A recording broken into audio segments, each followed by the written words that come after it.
Pre Socratic part বোঝাতে গেলে আগে আমি বলবো যে জানি তোমরা অনেকখানি জানো, কিন্তু ওই যতটুকু জানো ওটাকে একটুখানি সাইডে সরিয়ে রাখো।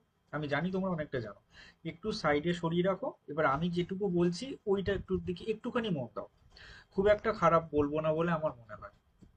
দেখো, আহ, আমার রিলিজিয়ান খুব খারাপ লাগবে হয়তো শুনতে, বর্তমান দিনে রিলিজিয়ান নিয়ে এত লাফালাফি হয়।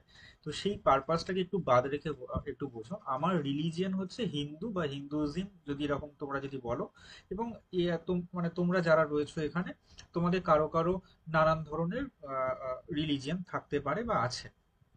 এবার খুব স্বাভাবিকভাবে বোঝো যে রিলিজিয়ানই এমন একটা বিষয় যেখানে উম, তোমাকে না হাত পা বেঁধে দেয় যে এই কাজগুলো তোমার জন্য সঙ্গত আর এই কাজগুলো তোমার জন্য সঙ্গত নয়, অর্থাৎ এই কাজগুলো তুমি করবে না।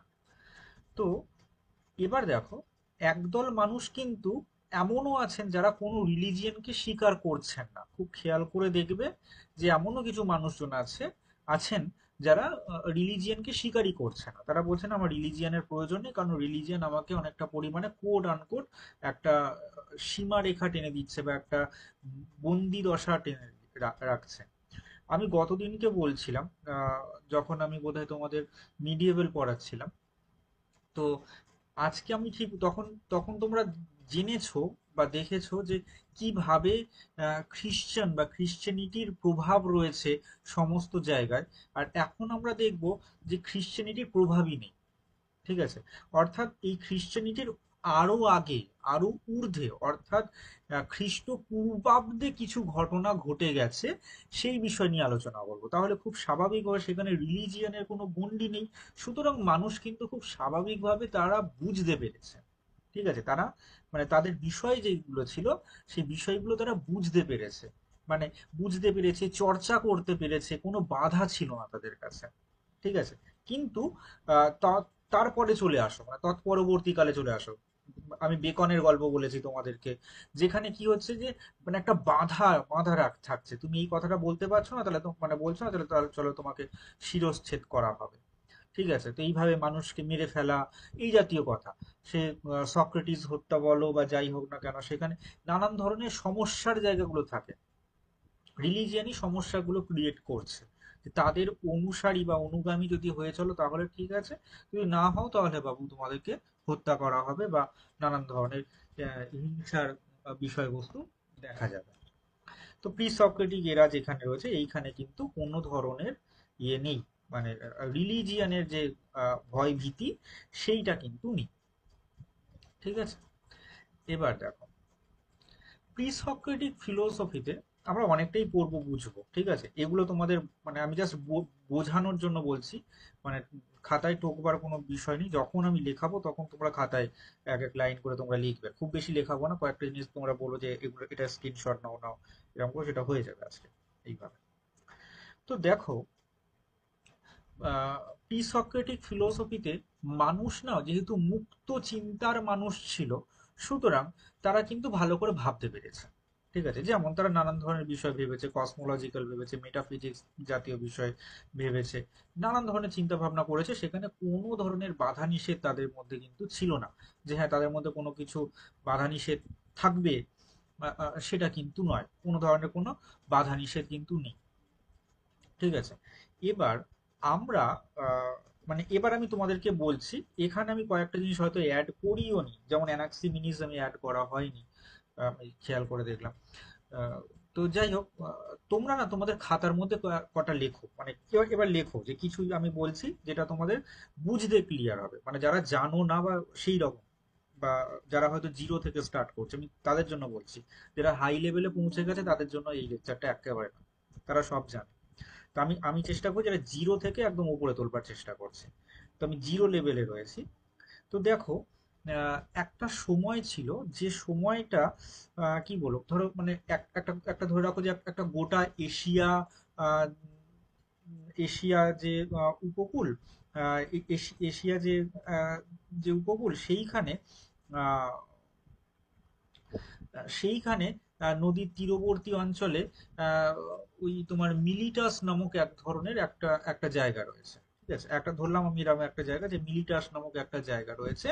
এই মিলিটাস নামক জায়গাতে প্রাচীন যে আমরা বলি না যে এটা হলো গ্রিক শব্দ, ঠিক আছে, এটা হলো ল্যাটিন শব্দ, এরকম আমরা কতগুলো শব্দ ব্যবহার করি, দেখবি খুব আমরা ছোটবেলায় ব্যবহার করেছি যে অমুক শব্দটা কোথা থেকে এসেছে, না অমুক গ্রিক গ্রিক শব্দ থেকে এসেছে।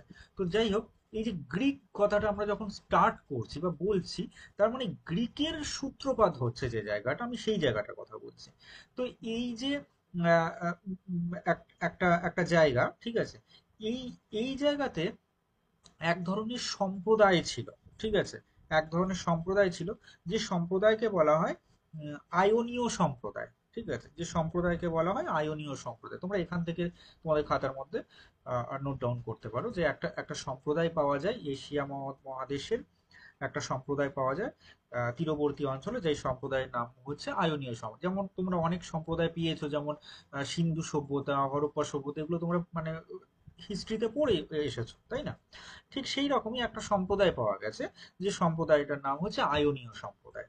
ঠিক আছে, এতটুকু তোমরা বোঝো যে আয়োনীয় সম্প্রদায় নামক একটা সম্প্রদায় পাওয়া গেছে, যে সম্প্রদায়ে তিনজন ব্যক্তি আছে। সেই তিনজন ব্যক্তি আমাদের জন্য এখন এখন আমরা পড়বো। ঠিক আছে, সেই তিনজন ব্যক্তি কে কে, না এক হচ্ছে থেলস, আর এক হচ্ছে অ্যানাক্সিমেন্ডার, আর এক আরেকজন যেটা আমার এখানে লেখা হয়নি সেটা হচ্ছে অ্যানাক্সিমিনিস। ওকে, ঠিক আছে, আমি ডিটেলসে আছে, এখানে লেখা হয়নি। তো তিনজন ব্যক্তি আছে, সেই তিনজন হচ্ছে থেলস, অ্যানাক্সিমেন্ডার আর হচ্ছে অ্যানাক্সিমিনিস। এরা হচ্ছে আয়োনীয় যে যে যে দেশটা ছিল, সেই সেই দেশের মধ্যে তারা ছিল। আর ঠিক এইখান থেকেই গ্রিকরা, মানে মানে গ্রিক ভাষা বা গ্রিক দর্শন বা বা হচ্ছে যদি বলি যে গ্রিক সম্প্রদায়, এখান থেকে শুরুটা হচ্ছে। ঠিক আছে, মানে গ্রিক সম্প্রদায় একদিকে দেখছি আমরা কিছু ফিলোসফারকে পাচ্ছি। ঠিক আছে, আমি তিনজন ফিলোসফারকে নাম বললাম যে থেলস, অ্যানাক্সিমেন্ডার, অ্যানাক্সিমিনিস। ঠিক তেমনি এই জায়গাতে গ্রিকটাও স্টার্ট হচ্ছে, মানে এমনই একটা জায়গা যেখান থেকে গ্রিকটা একটা আলাদা আলাদা একটা সমাজ। ধরে নেওয়া যাক যে তোমার তোমার এলাকাতে তোমার এলাকাটার নাম হয়ে গেল ধরে নাও যে দাসপাড়া, স্বাভাবিকভাবে ধরে নাও দাসপাড়া। তো দাসপাড়ার মধ্যে তুমি একজন ব্যক্তি যে কিনা খুব ভালো মানুষ। ঠিক আছে, তো দাসপাড়াও কিন্তু একটা ভালো জায়গা, দাসপাড়ার মধ্যে তোমাকে পেয়ে গেল। তো গ্রিক গ্রিক গ্রিক সভ্যতা একটা পাচ্ছি। সেই গ্রিক সভ্যতার মধ্যে আমরা তিনজন ব্যক্তিকে পাচ্ছি যারা আমাদের ফিলোসফির জন্য ইম্পর্টেন্ট। এক নম্বর থেলস, দুই নম্বর অ্যানাক্সিমেন্ডার, আর তিন নম্বর হচ্ছে অ্যানাক্সিমিনিস। ওকে, আশা করি যতটুকু বললাম এতটুকুতে কোনো ধরনের তোমার অসুবিধে নেই। এগুলো কিন্তু খ্রিস্টপূর্বাব্দে হচ্ছে। আমাদের পরীক্ষার জন্য কখনো সালটা গুরুত্বপূর্ণ না, যে কত সালে এনারা এসেছেন, কারণ সালগুলো না একেবারেই নেই। এবং তোমার বোঝানোর সুবিধার্থে, মানে তোমাকে বোঝানোর সুবিধার্থে আমি আমি এটা এটা বলতে পারি যে এই যে যে দার্শনিক, মানে প্রাচীন দার্শনিকদের যে নিয়ে আমরা যে আলোচনা করতে বসেছি, এনাদের নিজস্ব কোনো বই নেই। ঠিক আছে, মানে এনারা কেউ কোনো বই লিখে যাননি, হয়তো, হয়তো আমি হয়তো কথাটা যোগ করছি, হয়তো বা ছিল। তো বর্তমানে নেই, বর্তমানে নেই। তাহলে তুমি বলবে যে তাহলে এই কথাগুলো পাচ্ছ কোথায়? তুমি কি কোনো বই থেকে পেয়েছো? হ্যাঁ, আমি বই থেকে পেয়েছি, এবং বইয়ের সোর্স নিয়ে, ইন্টারনেটের সোর্স নিয়ে আমি বলতে পারি যে আহ, আমরা এই যে প্রিসক্রেটিক ফিলোসফিকে আমরা যতটা জানবো, এই জানার যে বিষয়টা এটা আমরা পেয়েছি, মানে কার লেখার মধ্যে সবার প্রথম আমরা দেখতে পাই, সেটা হচ্ছে অ্যারিস্টটলের লেখার মধ্যে আমরা পেয়েছি। ওকে, আমরা কার লেখার মধ্যে পেয়েছি, না অ্যারিস্টটল, তিনি বিস্তারিতভাবে আলোচনা করেছেন। এবং আহ, তোমার হচ্ছে প্লেটো, প্লেটোও কিন্তু তিনি অল্প অল্প অল্প অল্প করে মানে আলোচনা করেছেন। কিন্তু তৎপরে মানে তোমার হচ্ছে অ্যারিস্টটল কিন্তু খুব ভালোভাবে আলোচনা করেছেন। অ্যারিস্টটল কিন্তু তারপরে খুব ভালোভাবে কিন্তু আলোচনা করব। মূলত আমরা আজকের যে বিষয়টা আলোচনা করব, মানে আজকের যে পার্টটা, অ্যারিস্টটলের লেখা গ্রন্থের উপর ভিত্তি করে আজকের বিষয়টা আলোচনা করছি। ঠিক আছে, কারণ কি, কারণ ওনাদের লেখা গ্রন্থ আমরা পাইনি, পাচ্ছি না। সুতরাং অ্যারিস্টটল কিছু গ্রন্থ লিখে গেছেন, সেই গ্রন্থ থেকে আমরা কিছু জিনিস বের করেছি, এবং সেটাই তোমাদের সামনে রয়েছে। এতটুকু অব্দি আশা রাখি যে তোমার কাছে ক্লিয়ার, মানে বোঝার ক্ষেত্রে ক্লিয়ার। এবার দেখো, থেলস, অ্যানাক্সিমেন্ডার আর অ্যানাক্সিমিনিস, এরা তিনজনে না বেশ একটু সমসাময়িক ছিল, মানে একটু কাছে পিঠে ছিল। 100 বছরের মধ্যে, মানে 100 বছরের মধ্যে এদের সময়কালটা ছিল, মানে 100 মানে এর সাথে হয়তো ওর, এর সাথে হয়তো ওর, এইরকম ভাবে বেশ কিছু আহ কথার মিল হয়তো তোমরা আজকে বুঝতে পারবে, কথার মিল তোমরা হয়তো আজকে জানতে পারবে। তো সেই বিষয়গুলোকে আমরা একটু ধীরে ধীরে ভাবে জানার চেষ্টা করব। ঠিক আছে? এইটা না, এটাকে তোমরা পারো তো একটা স্ক্রিনশট নিয়ে নাও তো, এটাকে একটা, এটা একটা স্ক্রিনশট নাও, এই জিনিসটা নাও, এটা নিয়েছো, মানে কে কোন দেশের এটা না তোমার ওই বিপিএসসির জন্য গুরুত্বপূর্ণ হতে পারে বলে আমার মনে হচ্ছে, কারণ ওরা যদি কঠিন প্রশ্ন করে তাহলে এই রকম প্রশ্ন করবে। যেমন ধরো দিয়ে দিল থেলস কোন দেশের ব্যক্তি ছিল, তা আমি তোমাকে বলে দিয়েছি থেলস, অ্যানাক্সিমিন্ডার আর অ্যানাক্সিমিনিস কিন্তু এরা মিলিটাস যে একটা জায়গা ছিল সেই জায়গার, এবং আয়নীয় সম্প্রদায়েরা ছিল। ওকে? থেলস, অ্যানাক্সিমিন্ডার আর অ্যানাক্সিমিনিস, অ্যানাক্সিমিন্ডার এটা হচ্ছে মিলিটাস যে জায়গা সেই জায়গার লোক ছিল কিন্তু। ঠিক আছে? তো এইটা তোমরা নিয়ে নাও, এটা আমার মনে হচ্ছে হয়তো ইম্পর্টেন্ট হতে পারে, কারণ বিপিএসসি তো কোনো নির্দিষ্ট কোনো সিলেবাস নেই, মানে নেই। সুতরাং এটা ইম্পর্টেন্ট হলেও হতে পারে। এইটা একটুখানি নিয়ে নাও তো বাবা, এই জিনিসটা, এটারও একটা স্ক্রিনশট নিয়ে নাও।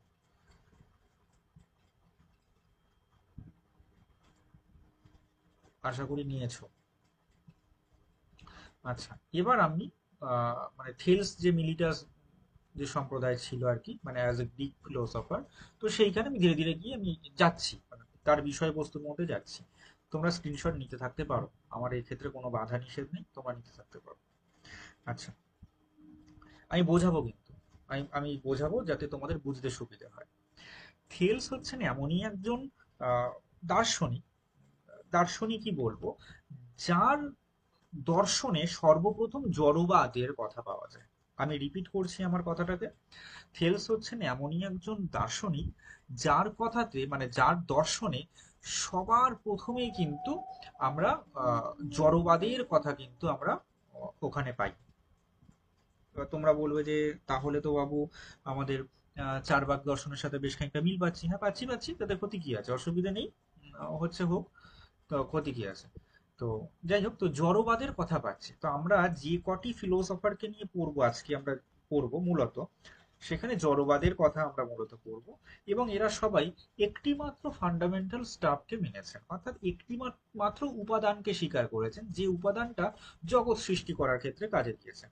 ঠিক এই জায়গাতে আমরা অনেক সময় বলি না যে যেখানেই বিজ্ঞানের শেষ সেখানেই দর্শনের পথ চলা শুরু। দেখবে খুব অনেকে ওরকম বড় বড় করে কথা বলে, খুব বড় বড় দেখবে, মানে অনেক সময় সেমিনার এরকম লেকচার দিতে তোমরা শুনতে পাবে যে যেখানেই বিজ্ঞানের শেষ সেখানেই দর্শনের শুরু, বলে একটা বিশাল বড় একটা একটা লেকচার হয়তো কোনো কোনো অধ্যাপক বা কোনো কোনো টিচার তারা হয়তো দিচ্ছেন। কিন্তু গল্পটা কিন্তু, মানে তাদেরকে সম্মান রেখেই আমি বলছি যে গল্পটা কিন্তু এইরকম জায়গায় যে আহ, এই যে এই যে ফিলোসফার যারা রয়েছেন না, এনারা কেউ বলছে জল, কেউ বলছে আগুন, কেউ বলছে বাতাস। ঠিক আছে? এরকম নানান ধরনের কথা যখন বলছে, তখন সেই ক্ষেত্রে বিষয়টা এসে এমনটা দাঁড়াচ্ছে না যে বিজ্ঞান বলছে যে না না না না, এটা এটা কিন্তু দর্শনের আলোচনা নয়, এটা হলো আমাদের আলোচনা, অর্থাৎ এটা বিজ্ঞানের আলোচনা, এটা তোমাদের দর্শনের আলোচনা হতে পারে।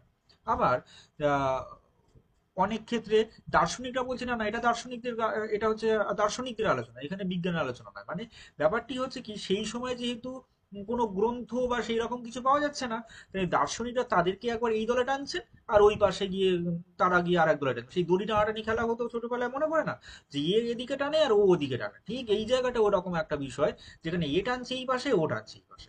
এই রকম ঘটনাই ঘটবে। তোমরা যদি ইন ডেপথ যখন পড়ো, তো পড়লে তোমরা বুঝতে পারবে যে সায়েন্টিস্টরা তারা বলছে না না, ইয়ে হচ্ছে আমাদের আমাদের আমাদের আমাদের, ওরা বলছে দার্শনিক বলছে না না না, ইয়ে হচ্ছে আমাদের আমাদের আমাদের। এবার টানাটানি চলছে। তো সেই রকম একটা টানাটানি প্রসঙ্গের মধ্যে আমি ঢুকবো না, আমি আজ যাবো আমাদের পড়ার বিষয়, সেটা হচ্ছে থেলস, যিনি জলকেই বলেছেন যে একমাত্র জলই হচ্ছে ফান্ডামেন্টাল স্টাফ, এছাড়া অন্য কোনো কিছু নেই। মানে হচ্ছে জগৎ সৃষ্টির ক্ষেত্রে জলই একমাত্র বিষয়বস্তু, জল ছাড়া অন্য কোনো কিছু নেই। এবার তোমার মনে হতে পারে তাহলে কি জল থেকে কি আহ জীবন সৃষ্টি হতে পারে? উনি বলছে যে হ্যাঁ, জল থেকে জীবন সৃষ্টি হতে পারে, কিন্তু এই সকল দার্শনিকরা, মানে এই সকল দার্শনিকরা, আমি সকলকে এক ঘরে ফেলছি, এই সকল দার্শনিকরা যখনই কিন্তু আত্মা প্রসঙ্গ এসেছে, ঠিক আছে, যে আত্মা সম্পর্কিত আপনারা বিষয়বস্তু বলুন তো দেখি, তখন কিন্তু তারা পড়ে গেছেন চাপে, অর্থাৎ তাদের সেই রকম কোনো তথ্য সেই রকম জায়গা কিন্তু পাওয়া যাচ্ছে না। আত্মা সম্পর্কে তারা বলছে হ্যাঁ এখান থেকে জগৎ সৃষ্টি হচ্ছে, মানুষ সৃষ্টি হচ্ছে, চেতনা সৃষ্টি হচ্ছে, সব ঠিক আছে। যখন হচ্ছে আত্মা কোথায়, তখন কিন্তু আত্মা সম্পর্কিত বিষয়বস্তু যদি তোমাদেরকে বুঝতে হয়, তাহলে আমি বলবো যে এই প্রি সক্রেটিক যে ফিলোসফি রয়েছে, এখানে আত্মা বা সেলফ বা সোল এই জাতীয় কথাগুলো কিন্তু তোমরা এই অর্থে পাবে না। ওগুলো পাবে তোমরা গিয়ে ইন্ডিয়ান ফিলোসফিতে, ইন্ডিয়ান পার্টে চলে যাও, ওখানে গিয়ে তোমরা ওই এই ধরনের বিষয়বস্তুগুলো পাবে। এখানে কিন্তু সেভাবে পাবে না, এখানে জগৎ কিভাবে সৃষ্টি হচ্ছে, ঠিক আছে, এই ধরনের বিষয়বস্তু কিন্তু এখানে বলা হয়েছে। আশা করি তোমাদের বেশ কিছুটা জিনিস আমি তোমাদেরকে বললাম। আচ্ছা, এবার আহ, এই যে থেলস, ঠিক আছে, থেলস আমি তোমাদেরকে এইটা বোধহয় গতদিনকে সুব্রত সম্ভবত বলছিল, সম্ভবত গলার আওয়াজ শুনে যতটুকু বুঝেছি আর কি, সুব্রত বা কেউ যেন বলছিল যে এরকম করে কোড দিয়ে দিলে ভালো হয়। তো যাই হোক, তো দেখো এই কোডটা তোমরা অবশ্যই তোমরা নিয়ে নাও, যে জলই হচ্ছে একমাত্র বিষয় যার ছাড়া অন্য কোনো কিছু নেই। জলই হলো সেই, মানে যা কিছু আছে জল, এবং জল হচ্ছে তোমাদের পরীক্ষায় হয়তো এইটা আসতে পারে, আমি জাস্ট মার্ক করে দিচ্ছি, এটা আসতে পারে, এবং এবং উম, এখানে নেই। আমি না সত্যি বলছি, তুমি যদি কমেন্ট করো আমি কিন্তু মোটেও দেখতে পাবো না। ঠিক আছে, আচ্ছা, জলই হচ্ছে সেই ধরনের বিষয়। পুরোটা নিয়ে স্ক্রিনশট। ওকে, বোঝাতে তো হবে তাই না?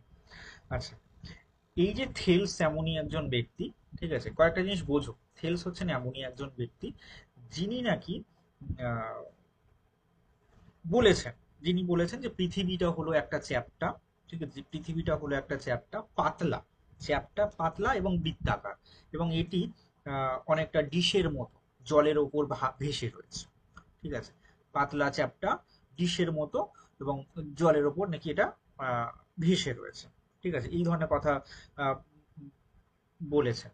এবার তখন তাকে বলা হচ্ছে জলের ওপর কি করে ভেসে আছে, তখন বলছে ভূমিকম্পের ফলে জলের ওপর ভেসে আছে, ঠিক আছে, তাহলে আর্থকুইক হয়েছে, আর্থকুইকের ফলে জলের ওপর ভেসে আছে, এই ধরনের কথা কিন্তু বলে। কিন্তু যদিও এই ধরনের বিষয়গুলো নিয়ে অনেকে অনেক ধরনের সমালোচনা করেছেন, কিন্তু সেই সমালোচনার বিষয়বস্তুর মধ্যে আমি নিজে ঢুকতে চাইছি না, কারণ সেই ঢোকবার মতো জ্ঞান বা পরিসর আমার মধ্যে নেই, মানে নির্দ্বিধায় আমি বলতে পারি।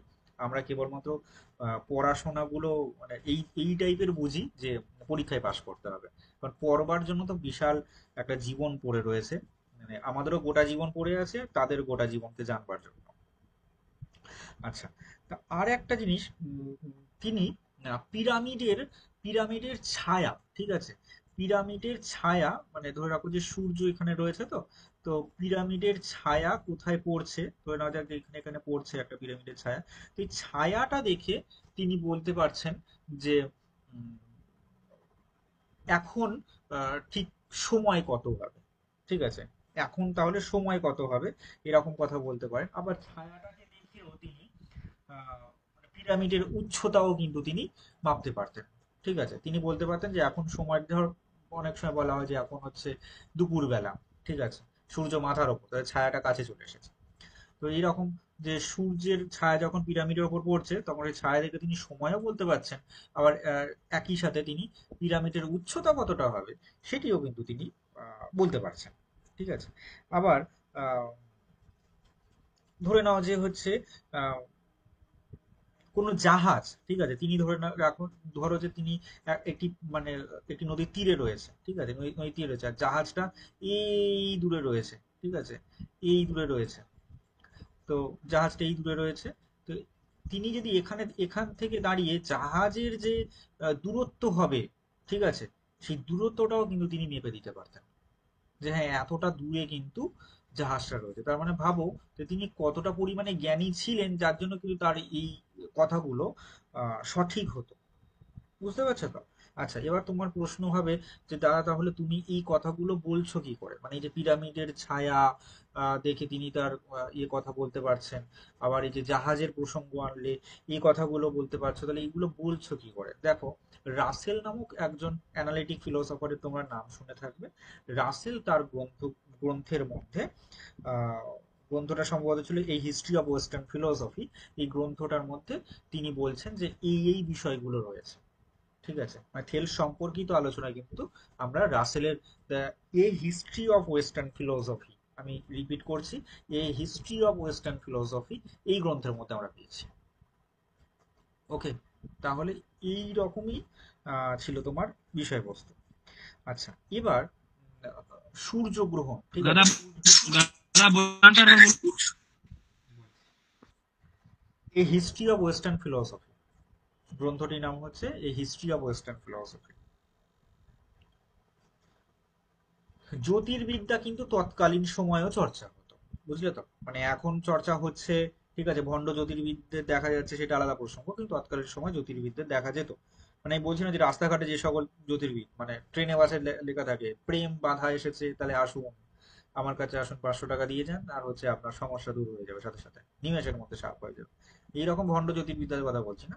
তো যাই হোক, তৎকালীন সময় কিন্তু জ্যোতির্বিদ্যার ক্ষেত্রেও কিন্তু এনার কথা, মানে থেলসের কথা খুব ভাবে জানা যায় যে জ্যোতির্বিদ্যাতেও তিনি পারদর্শী ছিলেন।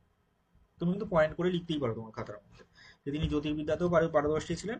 এবং হ্যাঁ, সূর্যগ্রহণের ক্ষেত্রেও কিন্তু তিনি, কবে সূর্যগ্রহণ হবে, মানে এগুলো জ্যোতির্বিদ্যার মধ্যেই তো আসে, কবে সূর্যগ্রহণ হবে, কবে চন্দ্রগ্রহণ হবে, এই গ্রহণ সম্পর্কিত, সোলার এক্লিপস যেগুলো হয়, এই গ্রহণ সম্পর্কিত বিষয়গুলো কিন্তু তিনি জানতেন, বুঝলে তো, তিনিও কিন্তু এই বিষয়গুলো জানতেন বা বলতে পারতেন। তাহলে থেলস সম্পর্কিত বিষয় আমরা এতটুকুই বুঝলাম যেগুলো আমাদের পরীক্ষার জন্য গুরুত্বপূর্ণ। বিশ্বাস করো, এরপরে অধিক জানতে গেলে কিন্তু গোটা থেলসকে পড়তে হবে, আর সেই সময় এখন আমাদের নেই। আমাদের এতটুকুই ছিল যে আমাদের পরীক্ষায় পাশ করবার জন্য, বুঝলে তো, এর থেকে বেশিটা কিন্তু আমাদের দরকার নেই। অ্যানাক্সিমিন্ডারকে পড়বো। দেখো, এটা খুব কাছের লোকরা জানে যে অজয়, অ্যানাক্সিমিন্ডার, মিন্ডার বলতে গেলে কি বুঝবো? অজয় কি আছো? অজয় বিবেকরা, হ্যাঁ বলো। অ্যানাক্সিমেন্ডার, যদি মেন্ডার বলি তাহলে কি বুঝবো?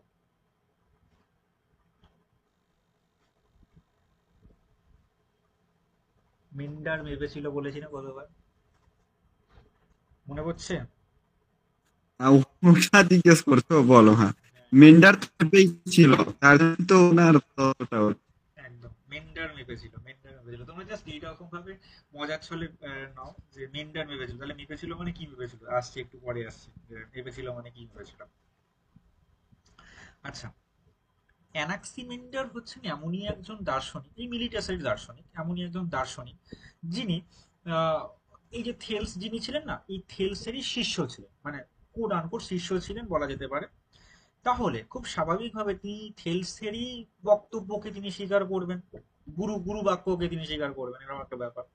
তো গুরু বাক্যকে তিনি স্বীকার করছেন, কিন্তু সমস্যা হচ্ছে এই জায়গাটা, তিনি কি তাহলে সব বিষয়ে কিন্তু জল জল জল জল কথা বলছেন? এটা কি একটা প্রশ্ন, যে সব জায়গায় কি জল জল জল জল কথা বলছেন? এই জায়গাটা একটা প্রশ্ন, নাকি অন্য কিছু কথা বলছেন? এবার দেখো, উনি বলছেন যে বিষয়টা সেটা বোঝো,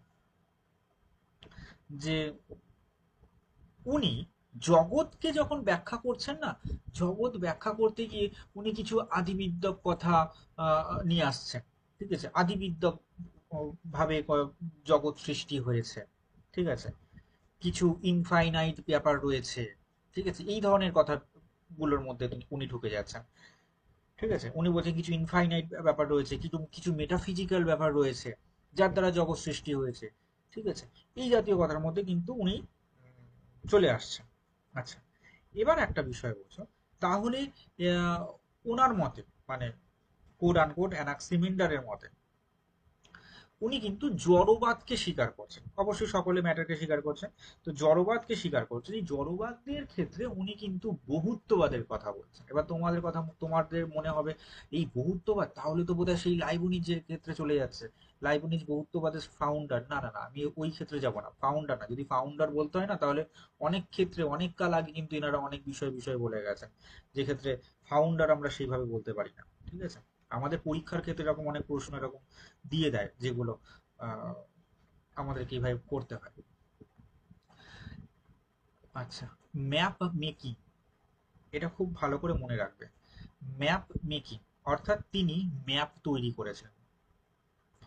গুপ্তধন খুঁজতে যেতে হবে, চলো সবাই মিলে আমরা গুপ্তধন খুঁজতে যাই। এবং সেই গুপ্তধন খুঁজবার জন্য একটা প্রাচীন কালের একটা ম্যাপ পেয়েছি, ঠিক আছে? এবং সেই ম্যাপের মধ্যে কোথায় নর্থ, কোথায় সাউথ, কোথায় ইস্ট, কোথায় ওয়েস্ট, এই জাতীয় বিষয়বস্তু রয়েছে। চলো সবাই মিলে গুপ্তধন খুঁজতে যাই। তো এই ধরনের গুপ্তধন খোঁজার জন্য যে একটা ম্যাপের প্রয়োজন, এবং তোমরা দেখেছো এই জাতীয় ম্যাপগুলো, সেই ম্যাপের ফাউন্ডারকে, ঠিক আছে, সেই ম্যাপের ফাউন্ডার হচ্ছে অ্যানাক্সিমেন্ডার, ঠিক আছে? ম্যাপ তৈরি করেছেন, এটা খুব দেয় পরীক্ষায়, ঠিক আছে? এবার তিনি এমন কথাও বলছেন যে এই যে জগৎটা দেখছো, ঠিক আছে, এই যে জগৎটাকে দেখছো, এই জগৎটা আহ, একটা না একটা একটা সিলিন্ডারের মতো, ঠিক আছে? একটা একটা সিলিন্ডারের মতো, যে সিলিন্ডারটা মানে মানে পৃথিবীকে বলা যায় একটা সিলিন্ডারের মতো, যে সিলিন্ডারটা ওই পৃথিবীর চারপাশে ঘুরপাক খাচ্ছে, ঠিক আছে, এবং বাধাহীন ভাবে ঘুরপাক খাচ্ছে, মানে সরি সূর্যের চারপাশে আমাদের এই জগৎটা অর্থাৎ পৃথিবীটা ঘুরে বেড়াচ্ছে। এবং শুধু তাই নয়, আহ, মানে কেউই মানে কোনো গ্রহই যে একেবারে স্থিরভাবে রয়েছে তা কিন্তু নয়, সবাই যে যার গতিপথে কিন্তু ঘোরাঘুরি করছে, এরকম একটা কথা কিন্তু উনি বলছেন। তবে আমাদের যে পৃথিবী বা আমাদের যে জগৎ, সেইটা কিন্তু সিলিন্ডারের মতো ছিল অনেকটা, ঠিক আছে? অনেকটা কিন্তু কিরকম ছিল না, সিলিন্ডারের মতো ছিল, এরকম কথা তিনি কিন্তু বলছেন। এবং আহ, তাহলে কি তোমার মনে হতে পারে যে সূর্যের সাথে সূর্যের সাথে পৃথিবীর যে সম্পর্ক রয়েছে, সেইখানে আমরা তো পড়েছিলাম যে মাধ্যাকর্ষণ শক্তি, তো মাধ্যাকর্ষণ শক্তির কি ফাউন্ডার উনি? তোমার মনের মধ্যে প্রশ্ন আসতে পারে, কারণ উনি যে এই যে সিলিন্ডারের মতো ঘুরছে বলেছে, তাহলে ঘুরছে মানে তাহলে নিশ্চয়ই কোনো না কোনো শক্তি আছে, নাহলে ঘুরবে কেন? আমরা তো বর্তমান কালে জানি যে মাধ্যাকর্ষণ শক্তির দ্বারাই এই এই নিয়মটা থাকে। তাহলে কি মাধ্যাকর্ষণ শক্তির ফাউন্ডার কি উনি? তাহলে না আমরা ঠিক ওরকমের ফাউন্ডার হিসাবে বলতে পারি না, কারণ ফাউন্ডার হিসাবে তো আমরা অন্য ইয়েকে জানি, অন্য বিজ্ঞানীকে জানি। আমরা বলবো যে হচ্ছে তিনি একজন পূর্বসূরি ছিলেন, যিনি এ বিষয়ে মতামত দিয়েছিলেন, ঠিক আছে? একজন পূর্বসূরি ছিলেন, যার মতবাদে এরকম কথা আমরা পাই। ওকে, নেক্সট আমরা যে পার্টে যাব সেটা হচ্ছে অ্যানাক্সিমিনিস। ওকে, অ্যানাক্সিমিনিস। অ্যানাক্সিমিনিস ইনি আবার কি ধরনের দার্শনিক, এই বিষয়টার মধ্যে আসি দাঁড়া। এটা যাই করি না কেন ঠিক লাইনে আসছে না,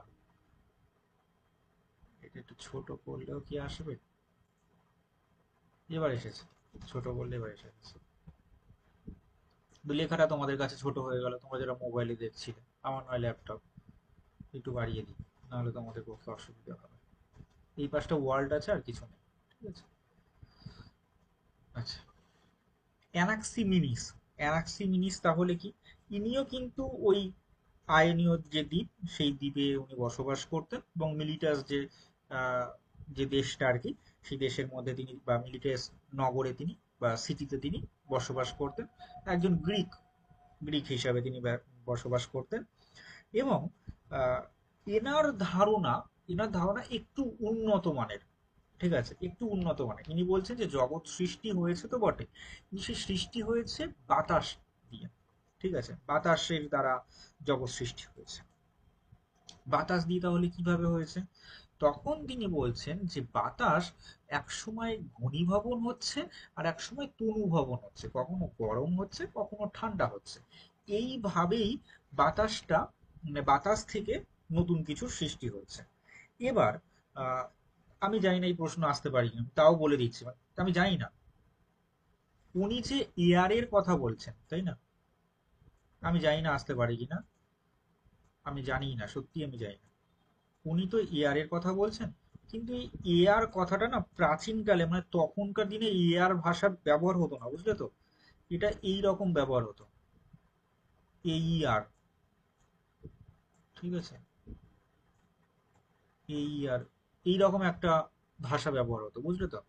আমরা তো এখন এটাকে বাতাস বলেছি, তৎকালীন সময় কিন্তু এইরকম ভাষা ব্যবহার হতো, এইয়ার। আসলে এই মানে দুটো যে বিষয়, এই দুটো বিষয় একসাথে যেমন বাতাসকে বোঝায়, ঠিক তেমনি ঘন কুয়াশাকেও বোঝায়। ঠিক আছে? সুতরাং অ্যানাক্সিমিনিস কিন্তু আহ, এই এয়ার বলতে গেলে কিন্তু উনি কুয়াশার কথাও কিন্তু এনেছেন, কারণ ওই যে ঘূর্ণিভবন এবং তনুভবন ভাবে যে জগৎ সৃষ্টি হচ্ছে, ঠিক আছে? কখনো খুব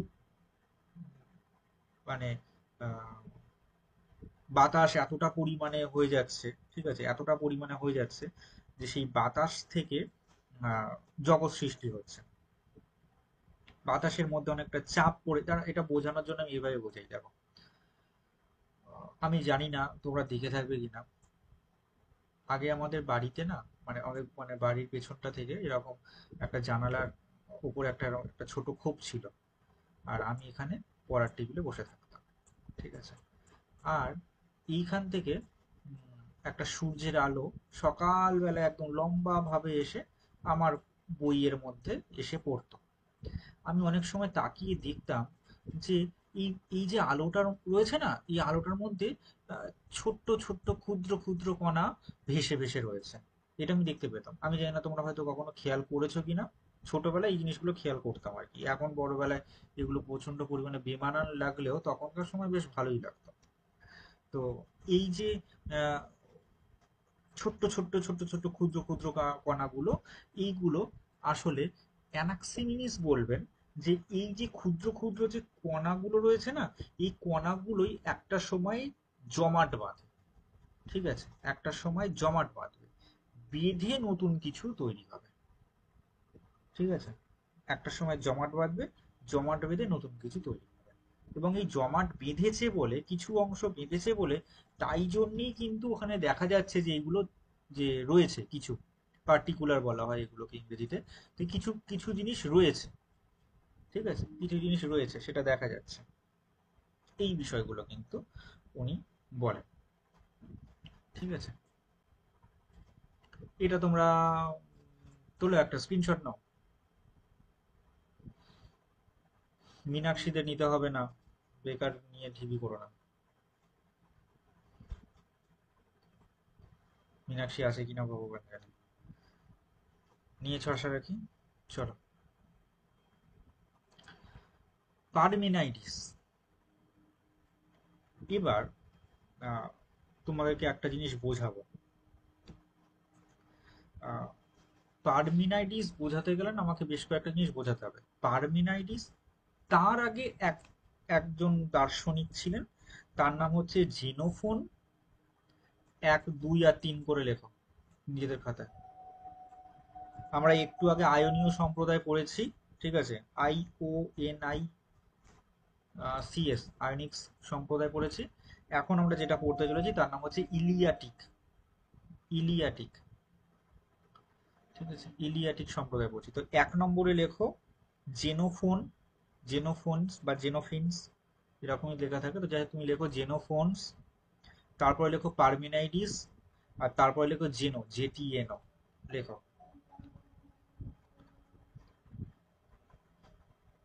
আর একবার বলছি, 1 নম্বরে লেখো জেনোফোন বা জেনোফোনস, তারপরে লেখো পারমিনাইডিস, আর তারপরে লেখো জেনো, JETNO, জেনো।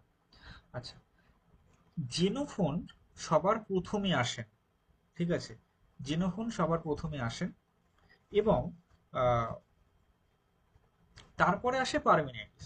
এই যে জেনোফোন সবার প্রথমে আসেন আমি কথা বলছি, এনার কথাতে কিন্তু বা এনার দর্শনে কিন্তু আমরা একটা কথা পাই, সেটা হচ্ছে ইলিয়াটিক, ঠিক আছে? একটা দর্শনের কথা পাই, সেটা হচ্ছে কি ইলিয়াটিক। কিন্তু সঠিক অর্থে যে ইলিয়াটিক সম্প্রদায়ের প্রতিষ্ঠাতা, তিনি হচ্ছেন কিন্তু পারমিনাইডিস। কেন ইলিয়াটিক, কি বিষয়বস্তু, আমি আসছি, সময় দাও। আচ্ছা, জেনোফোনের ব্যাপারে খুব বেশি তথ্য আমরা পাই না, খুব বেশি তথ্য আমাদের কাছে নেই। জেনোফোনের থেকে একটা গ্রন্থের নাম পাওয়া যায় যেটা তিনি লিখেছিলেন, তার নাম হচ্ছে মেমোরিবিলিয়া। মেমোরিবিলিয়া নামক এক ধরনের গ্রন্থ আছে, যে গ্রন্থটি জেনোফোনের লেখা, ঠিক আছে? এটা তুমি আহ, ইয়ে করো, লেখো যে জেনোফোনের একটি গ্রন্থ যার নাম হচ্ছে মেমোরিবিলিয়া। গ্রন্থটার নাম আরেকবার বলুন। মেমোরিবিলিয়া, মেমোরিবিলিয়া একটু গুগল টুগল করে নাও, ঠিক আছে। মেমোরিবিলিয়া এক ধরনের একটি গ্রন্থ, যার ফাউন্ডার হচ্ছেন তোমার কি বললাম, জেনোফোন। ব্যাস এই অবধি রেখে জেনোফোনকে ক্লোজ করো, তারপরে আসো পারমিনাইডিস, যিনি কি বলছেন। আমি এবার তোমাদেরকে লেখাবো, সিরিয়াসলি বলছি, এবার আমি কিছু ইংরেজি জিনিস লেখাবো, চলো লেখো। কোপলস্টোন, ঠিক আছে, কোপলস্টোন নামক একজন দার্শনিক পাওয়া যায়, বা কোপলস্টোনের তোমরা হয়তো পড়ে থাকবে ওয়েস্টার্ন ফিলোসফি, এই হিস্ট্রি অফ ফিলোসফি এরকম একটা গ্রন্থ আছে, ও 1 2 3 4 এরকম করে আছে। তো এই হিস্ট্রি অফ ফিলোসফি যে গ্রন্থ, সেই গ্রন্থে কোপলস্টোন একটা কথা বলছেন পারমিনাইডিস সম্পর্কে, যেটা আমাদের ক্ষেত্রে ইম্পর্টেন্ট বলে আমার মনে হচ্ছে। চলো লেখো। His doctrine, his doctrine is brief, his doctrine is brief, BRIEF, brief, is to the effect, is to the effect, is to the effect দাদা কেটে গেল, আরেকবার বলো না। হ্যাঁ বলছি, his doctrine, his doctrine is brief, his doctrine is brief, is to the effect, is to the effect that being, BEING, that being, আমি আবার রিপিট করব, his doctrine is brief, BRIEF, is to the effect, EFFECT, that being, BEING, কমা দাও, the one, the one, ONE, the one, ফের কমা দাও, is and that, is and that becoming, is and that becoming, ফের কমা দাও, change is illusion, change is illusion, ILLUSION, illusion, code complete করো, full stop দাও। আমি আবার বলছি, প্রথম থেকে মিলিয়ে নাও। His doctrine is brief, is to the effect that being, comma দাও, দ্য ওয়ান, কমা দাও, is and that becoming, comma দাও, change is illusion, change is illusion. Okay, এবার এই কথাটার মধ্যে দিয়ে পুরোটা বলে ফেললাম, এটাই হচ্ছে কথা। এই কথাটার মধ্যে দিয়ে আমি অনেকখানি বলে ফেলেছি। কি কথা না, পারমেনাইডিস বিইংকে স্বীকার করছে, অর্থাৎ যা নড়বে না চড়বে না, যে সত্তা বা যে সত্তার কথা বলছে, সেটা হচ্ছে মানে এমনই একটা বাস্তব সত্তা, ঠিক আছে, এমনই একটা বাস্তব সত্তা যা কখনো পরিবর্তন হবে। ওকে, যা কখনো পরিবর্তন হবে না। তাহলে পারমেনাইডিস এমনই একটা কথা বলছেন যে যে সত্তা, সেই সত্তাকে তুমি কখনো পরিবর্তন করতে পারবে না, সেই সত্তা হচ্ছে কি না ভাঙতে পারবে না, অবিভক্ত থাকবে, স্থির থাকবে, এইরকম কথা কিন্তু পারমেনাইডিস বলছেন, অর্থাৎ পারমেনাইডিস বিইং কে স্বীকার করছেন। তাহলে খুব সিমিলারলি বিকামিং কে, অর্থাৎ ঠিক এর মানে উল্টো কথা আমরা কোথায় পাবো না, হেরাক্লিটাসে পাবো। ঠিক আছে, উল্টো কথা আমরা কোথায় পাবো না, হেরাক্লিটাসে পাবো। এবার তোমার মনে হতে পারে যে পারমিনাইডিস, এটা নয়, এটা স্ক্রিনশট, পারমিনাইডিস তাহলে এমনই একজন দার্শনিক, যে দার্শনিক মানে কি বলা যায়, যে যে বিইং কে স্বীকার করছে, ঠিক আছে, সত্তাকে স্বীকার করছে, এবং সেই সত্তা এমনই কি না, সত্তাই হচ্ছে সুদ, মানে বিইং হচ্ছে ট্রু, বিইংটাই ট্রু বা ট্রুথ, এর বাইরের অন্য কোনো কিছু নেই। এইরকম কথাবার্তাগুলো আমরা কিন্তু পাবো। আচ্ছা, এবার তুমি যে চিন্তা করছো না, সেই চিন্তার মধ্যেও কিন্তু কোনো পরিবর্তন নেই, মানে উনি কিন্তু কোনো চেঞ্জকে স্বীকার করেন না। পারমেনিডিস এমনই একজন দার্শনিক যিনি কোনো চেঞ্জকে স্বীকার করেন না। এবার একটা জায়গা খুব ভালো করে বোঝো, যে তার এই যে বক্তব্য, এই বক্তব্যগুলোকে আমরা কোথায় পাই? এই বক্তব্যগুলো আমরা পাই, তার এক শিষ্য ছিলেন, যে শিষ্যর নাম হচ্ছে জেনো। তার যে শিষ্য, সেই শিষ্যর নাম হচ্ছে জেনো, ঠিক আছে। তাহলে জেনো পার্মিনাইডিসের বক্তব্যকে উনি প্রতিপন্ন করবার চেষ্টা করেছেন। পার্মিনাইডিসের বক্তব্যকে কি উনি প্রতিপন্ন করবার চেষ্টা করে মানে রেখেছেন। এবার আমরা যে বলি না যে হচ্ছে হেগেলের ডায়ালেকটিক্যাল মেথড কিংবা কার্ল মার্কসের ডায়ালেকটিক্যাল মেথড, আসলে এই ডায়ালেকটিক্যাল মেথডের ফাউন্ডার হচ্ছেন জেনো। আমি রিপিট করছি, জেনো তার মতবাদে ডান দিক পদ্ধতি ব্যবহার করেছেন, মানে তার প্রত্যেকটি এতে ডান দিক পদ্ধতি ব্যবহার করেছেন, মানে খুবই কি বলা যেতে পারে, খুবই কঠিনভাবে সমালোচনার মাধ্যমে বিষয়গুলো যাতে গ্রহণযোগ্য হয় সেইটি করবার চেষ্টা করেছেন। ঠিক আছে। এবার এই জেনুই হচ্ছেন এমন একজন ব্যক্তি যিনি সবার প্রথমে সক্রেটিস, আমি এখন আলোচনা করিনি, পরবর্তীকালে হয়তো করব। সক্রেটিস এমনই একজন ব্যক্তি ছিলেন যে অন্যান্য জায়গায় মানে প্রশ্ন দিয়ে লোককে কুপঘাত করে দিতেন। ঠিক আছে, এমন প্রশ্নবাণ ছুড়তেন যে লোককে কুপঘাত করে দিতে পারতেন। কিন্তু জেনোই এমন একজন ব্যক্তি ছিলেন যিনি সক্রেটিসকে প্রশ্ন করতে পেরেছেন।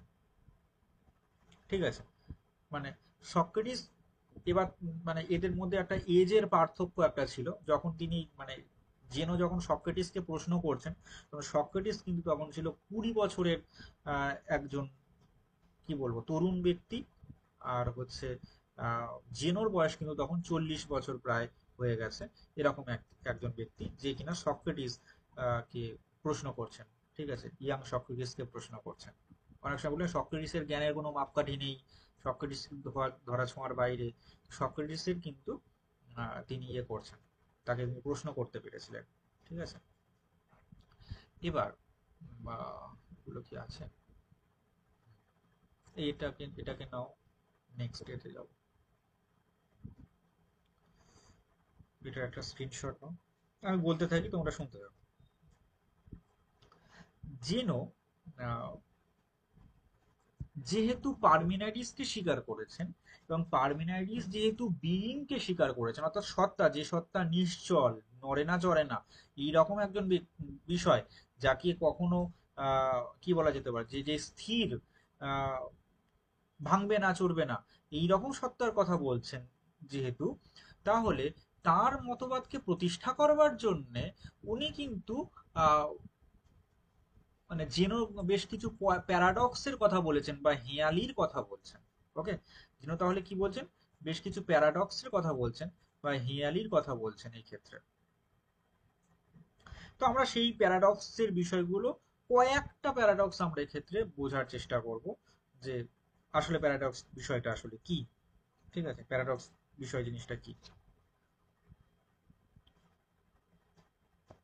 এই প্যারাডক্সটা আসলে মানে পারমিনাইডিসের বক্তব্য নিয়ে বলে। আচ্ছা, এই প্রসঙ্গে একটু বলে রাখি, রাসেল একটা সময় উনি আলোচনা করছেন যে আচ্ছা পারমিনাইডিসের বক্তব্যকে কেন আমরা স্বীকার করতে পারি জানো?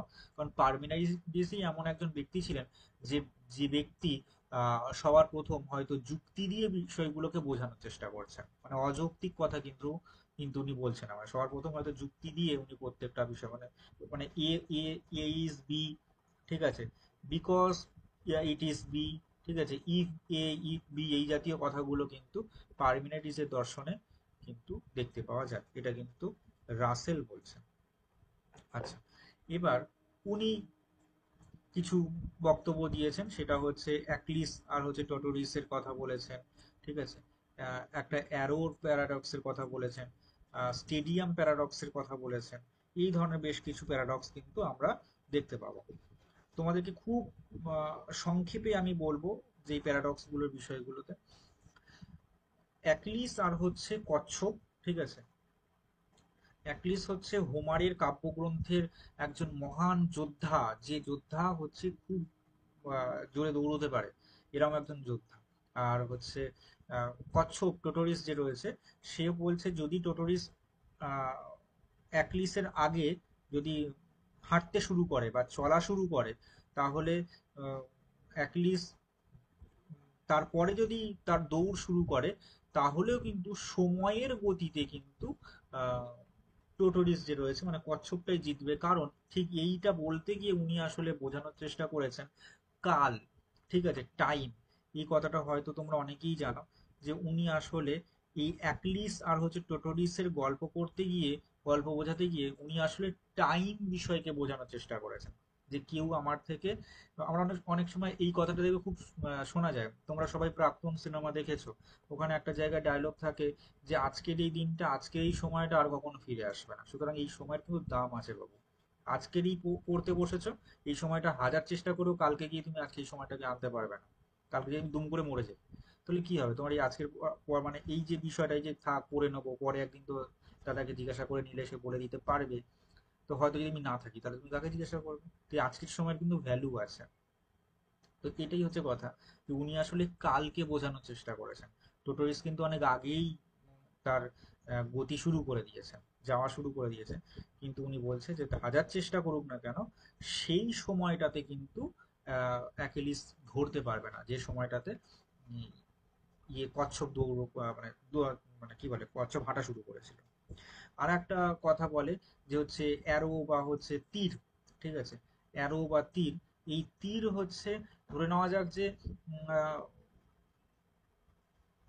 একটা তীর, একটা তীর তুমি নিক্ষেপ করলে মানে ছুড়লে, তার মানে সেই উড়ন্ত তীরটা, উড়ন্ত উড়ন্ত তীরটা তোমার হাতে নিশ্চয়ই থাকবে না। যখন তুমি নিক্ষেপ করছো তখন নিশ্চয়ই তোমার হাতে থাকবে না, সেখান থেকে নিশ্চয়ই বাইরে চলে যাবে। তাহলে একটা বিষয়, একটা জিনিস, একটা ক্ষণে যদি তুমি মনে করো যে হ্যাঁ আমার আমার স্থানে থাকবে, তাহলে কিন্তু ভুল হচ্ছে। আসলে উম, আমরা যেটা বিষয়টা বোঝার চেষ্টা করছি সেটা হলো, এই যে তীরের ওপর আমরা গতি নিক্ষেপ করছি, আসলে তীরটা কিন্তু স্থির। উনি এই কথা বলছেন যে তীরটা কিন্তু স্থির, তীরকে আমরা কিন্তু গতি নিক্ষেপ করছি। তীর যে জিনিসটা, সে কিন্তু কোনো ধরনের মানে মানে নিজে নিজে মানে ইন্টারনালি কোনো কিন্তু গতি নেই, তার ইন্টারনালি কোনো গতি, সেটা কিন্তু স্থির, আমরা তার উপর গতি নিক্ষেপ করছি। এই ধরনের একটা কথা বলেন। আর একটা কথা বলেন যে হচ্ছে স্টেডিয়ামের কথা বলেন। স্টেডিয়ামের উনি দুটো এরকম কথা বলেন, দুটো কথা বলেন। একটা এরকম আসে যে ধরে নেওয়া যাক যে একটা এমন একটা স্টেডিয়াম আছে, সেই স্টেডিয়ামের ক্ষেত্রে স্টেডিয়ামটা অনেকটা বড় ধরনের স্টেডিয়াম, এবং তোমাকে ছুটতে বলা হয়েছে, ছুটতে বলা হয়েছে, এবং তুমি ছুটে সেইটাকে আহ পাক খাবে হয়তো, বা সেখান থেকে ইয়ে করে চলে যাবে। কিন্তু এখানে পিথাগোরাস অনেকগুলো ডট ডট ডট ডট করে সময় দিয়ে দিয়েছে, যে এই সময় থেকে এই সময়, এই সময় থেকে এই সময়, এই সময় থেকে এই সময়, এরকম ভাবে তোমাকে বিন্দুগুলোকে অতিক্রম করে তোমাকে যেতে হবে। কিন্তু আহ, আসলে কি আমরা সবকটা বিন্দুকে কি অতিক্রম করতে পারবো, এরকম একটা প্রশ্ন চিহ্ন উনি রাখছেন। আবার একটা জায়গায় তিনি বলছেন যে একটা স্টেডিয়াম রয়েছে, সেই স্টেডিয়ামের মধ্যে আহ স্টেডিয়ামে বসে আছো, এই এই পাশ থেকে লোক ছুটে আসছে, আবার এই পাশ থেকে লোক ছুটে আসছে, মানে এরা এইরকম ভাবে একটা আসছে, ঠিক আছে, না না এইভাবে হয়তো, এইভাবে এই একদিক থেকে ঘুরছে, আর এই পাশ দিয়ে এরকম ভাবে ঘুরছে, অনেক সময় সেই মিউজিক্যাল চেয়ারের মতো, বা কে তারপর কোন দিক থেকে এসে এই পাশে এসে ঢুকে যাবে, গিয়ে বসবে, একটা চেয়ার আছে। তো এইরকম ক্ষেত্রে আহ, এইরকম যখন ক্ষেত্র হয়, তখনও কিন্তু আসলে স্টেডিয়ামটা কিন্তু, বা যদি বলা যায় সেই মিউজিক্যাল চেয়ারটা, সেটা কিন্তু স্থির থাকে, বাদ বাকি সবাই হয়তো তাদের মানে পাক খেতে থাকে, কিন্তু আমরা অনেক সময় বলে থাকি যে চেয়ারটা পাক খাচ্ছে। এই জাতীয় বিষয়বস্তু কিন্তু উনি ওনার থিওরিতে বোঝানোর চেষ্টা করেছেন। আসলে এই সবগুলোই এক ধরনের হেয়ালি, এইগুলোর দ্বারা তিনি কাল বা টাইমকে বোঝানোর চেষ্টা করেছেন, এই একটা বিষয়। এছাড়া এখানে মানে তেমন কিছু নেই বলেই মনে হয়। হেরাক্লিটাস, অনেক সময় আমরা বলি না যে হচ্ছে কোনো কিছু ধ্বংস না হলে কোনো কিছু সৃষ্টি হয় না, আসলে আগের মিথ বা আগের বিষয়টা, সেটা ধ্বংস হওয়ার ভীষণভাবে প্রয়োজন আছে, নাহলে নতুন কোনো কিছু আসে না। কেউ যদি দীর্ঘদিন একটা ক্ষমতায় থেকে যায়, একটা চেয়ার নিয়ে আটকে পড়ে থাকে, তাহলে কিন্তু সেখানে দুর্নীতি হবেই হবে। ঠিক আছে, ভীষ্ম যদি বলতেন যে না বাবু আমার অনেক হয়েছে, আমি আর এই সাম্রাজ্য দেখবো না, আমি চললাম, ঠিক আছে, উনি সেটা বলেন, উনি বলেছেন যে না ঠিক আছে, আমি আমার আমৃত্যু অব্দি এই সিংহাসন রক্ষা করবো। উনি ওনার মতো একজন ক্ষমতাবান যতক্ষণ ওই সিংহাসনে রয়েছে, তার মানে কিন্তু আশেপাশে কিন্তু প্রচুর পরিমাণে দুর্নীতি হচ্ছে, এবং তিনি কিন্তু চুপচাপ সেই বিষয়টাকে সহ্য করা ছাড়া অন্য কোনো উপায় হচ্ছে না। তো এইরকম ক্ষেত্র তোমরা হয়তো দেখে থাকবে। তো যাই হোক, বক্তব্য হচ্ছে এটাই, যে পরিবর্তনটাই হচ্ছে আমাদের জীবন, ঠিক আছে। আর এবার এই পরিবর্তন কিভাবে ঘটে, না আগুনের দ্বারা, ঠিক আছে, আগুনের দ্বারা এটা চেঞ্জ হয়। তো তিনি আগুনের কথা স্বীকার করছেন, উনি কিন্তু লগোসের কথা বলছেন। তোমার মনে হতে পারে আচ্ছা এই কি সেই লজিকের লগোস? তোমার মনে হতেই পারে যে এটা কি তাহলে সেই লজিকের লগোস? আসলে এই লগোস বলতে গেলে উনি কিন্তু মানে ঠিক সেইভাবে যুক্তির কথা বলেননি।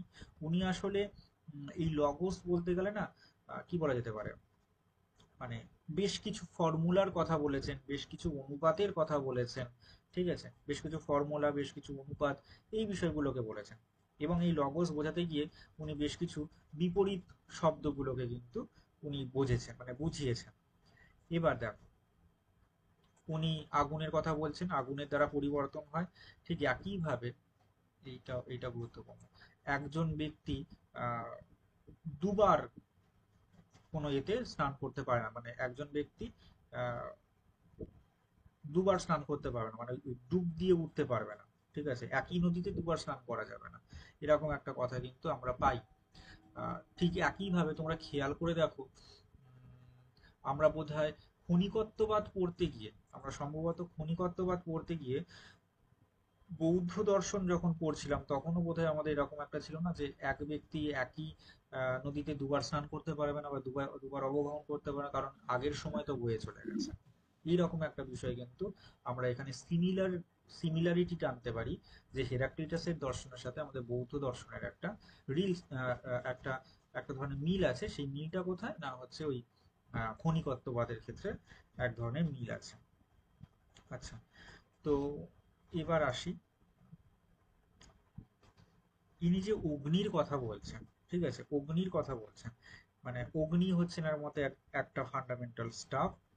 এবং এই অগ্নি অগ্নি বিষয়টা না অত্যন্ত পরিমাণে বাস্তব বিষয়, মানে এমনটা নয় যে অবাস্তব কোনো বিষয়, মানে কোনো অবাস্তব বিষয় নয়, অত্যন্ত পরিমাণে বাস্তব বিষয়ের মধ্যে উনি আলোচনা করেছেন। ঠিক আছে। আচ্ছা, তোমাদের আলোচনা তো মানে এই কন্টেন্টটা এই অবধি থাকলো। ঠিক আছে, এবার আমি তোমাদের প্রশ্ন বোঝাবো, যে প্রশ্নগুলো কি